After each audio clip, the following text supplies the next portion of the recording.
என்னுடைய செல்ல குழந்தைக்கு யாரோ சொல்லியிருக்கிறாங்க, எப்படி ஞானம். அதனால என்றும் அவர்கள் நயமோடு வாழ நம்ம குட்டி சிறப்பாக இருக்கணும். ஏன்னா ஒரு பெண் வர நேரம் தாங்க எல்லாமும். எத்தனை சோதனையும் கடக்கலாம், இவங்க எத்தனையோ சோதனையை கடந்து தான் இவங்க திருமணம் ஆனதிலிருந்து அதுக்கு முன்னால் வரையும் எங்களுக்கு தெரியாது, வீட்டிலே கூட தெரியாது.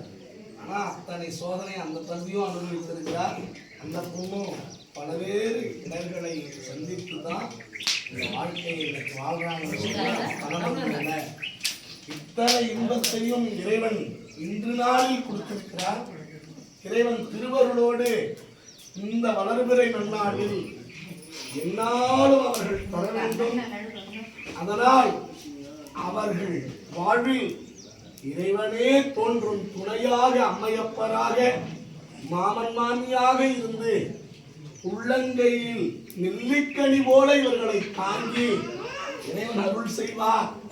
அதனால் வாழுகின்ற காலத்தே இவர்கள் வாழ்வில் எல்லா விதமான நலனையும் பெற்று இறைவன் அருள் செய்ய வேண்டும் என்கின்ற உயர்ந்த நோக்கத்தோடு தான் அடியேன் எத்தனை செய்திகளை இந்த மண்ணுலகிலே விதைத்திருந்தாலும் செல்ல குழந்தைகள் என்றென்றும் இந்த மண்ணுலகிலே தழைத்து வாழ வேண்டும், எல்லா நலங்களும் வளங்களும் பெற்றிருக்க வேண்டும் என்கின்ற உறுதிப்பாட்டோடு இன்று இந்த நன்னாளாகிய நாளில் நிறைய வாழ்க்கையில் சொல்ல வேண்டுமானால் என்ன நினைக்கிறார்களோ அதெல்லாம் அவர்களுக்கு வந்து சேரும் முகத்தானாக இறைவன் அருள் செய்வார்.